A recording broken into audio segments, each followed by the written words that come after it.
What's up, guys, and welcome back to the shop again. Today we are going to do something that we previously did, which was mess with our windscreen. But this time what we're going to do is we're going to install these. And the reason why I think this is important is for a couple reasons. One, at first, when I started looking at the way this thing is designed and the angle in which it sits at, I started realizing that if I was up on the bike like this and I was to fall forward, I think my helmet would go right over this windscreen and I would get straight up throat checked by this thing. And I've had a little bit of time to kind of mess around off-road a little bit. I'm trying to be real light with it, like I said, because I still want my soft bags and I still want my drain plug swapped out before I really kind of do anything dumb with this bike, or at least try and have a little more fun with it. But then something else I was realizing, like I said, while I was riding around at work, kind of during lunchtime, a little bit of off-road stuff, was two major things kind of hit me with this bike. One, the handlebars are way too wide for me and they're too low.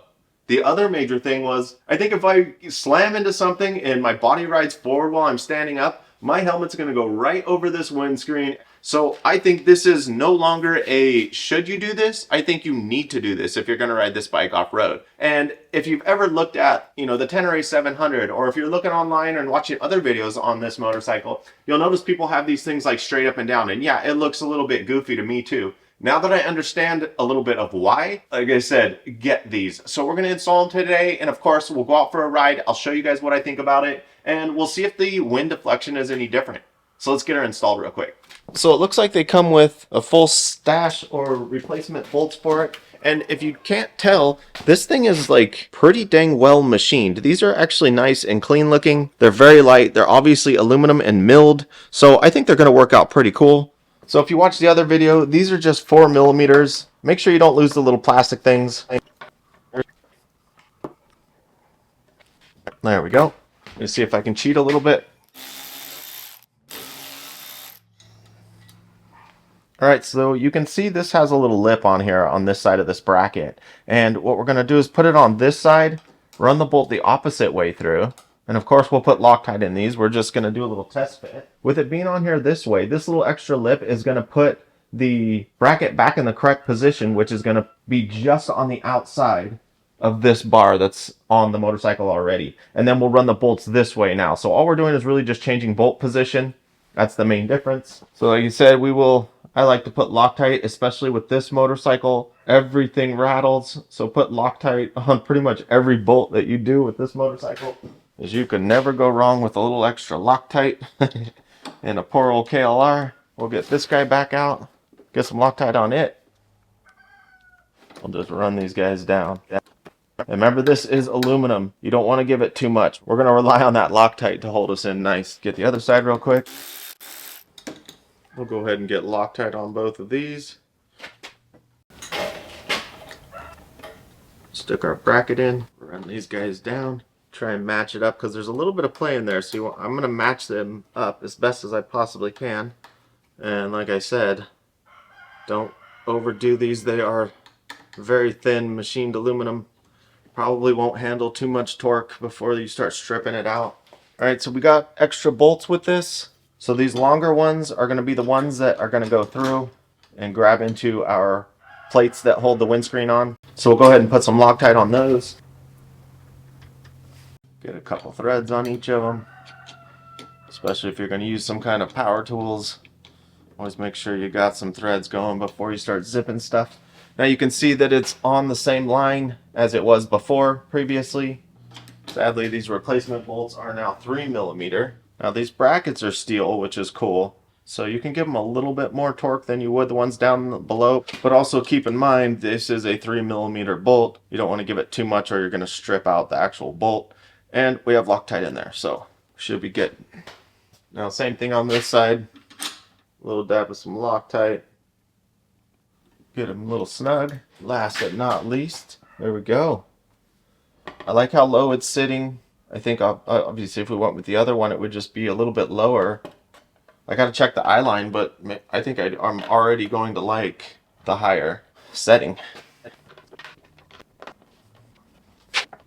And remember, don't kill these. I definitely overdid them a little bit the last time I swapped this thing out, so I'm gonna do even less. You can tell because the little plastic washers are a little smashed, and there's no reason for it. These little rubber pieces in the back, they're pulling against it all the time. which means it is acting like a little lock washer and will definitely help with some vibration if it's not overly tightened. There we go, she's on. I actually kind of like the look of it, which is weird. Because every time I've seen other people's, I think, oh, it looks a little goofy. So over a quick little test, let's see what she feels like. It definitely looks weird. And it's almost in my eye line, so that we'll see. I'm gonna have to go write it. It might be worth dropping it down. But what I think is cool now is because we have these bolts out here, all I have to do is take out these 2 bolts to lower it down here instead of taking this whole thing apart now. That's freaking cool. And tons of room up here for a GPS or whatever you want now. I like it. I'm digging it. Now we need to actually get this thing out and see what we really think. Well, I gotta say up front, it looks a little bit goofy. It didn't look as bad in the shop, I guess, but it is sticking way the hell up there.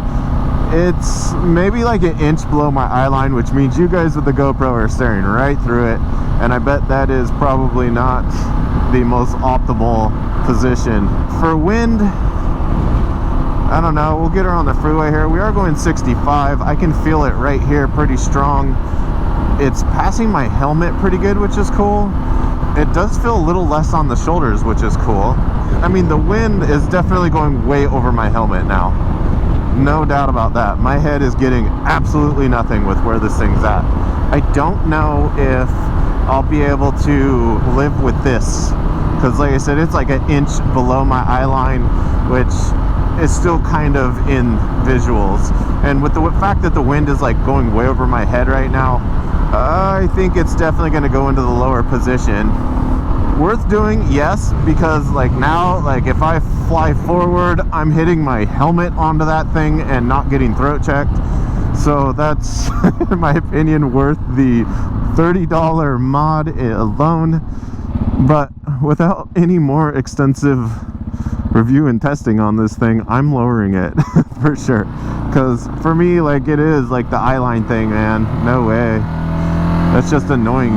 It's just like when your windshield fogs up, or that's why I've always loved showy helmets, because of that internal freaking pin lock system that, you know, you'd be riding at freaking 20 degrees and it's cold as hell outside and your helmet's not fogging up, which is amazing. But this is just ever so slightly in my eye line, and it is definitely doing a better job. But she's going down a peg. So I hope this was a helpful video for you guys. I am truly enjoying this beautiful little motorcycle. I've obviously put a lot of miles on it. We're getting close to a month. So I'm gonna run a 1 month review for you guys so you guys can see, you know, kind of what it's been like for me in the last month. I will definitely say I'm very happy with the motorcycle. There are some things I don't like about it, and we'll go ahead and save that for that video. So thanks again for watching, guys, and I'll see you next week. Peace.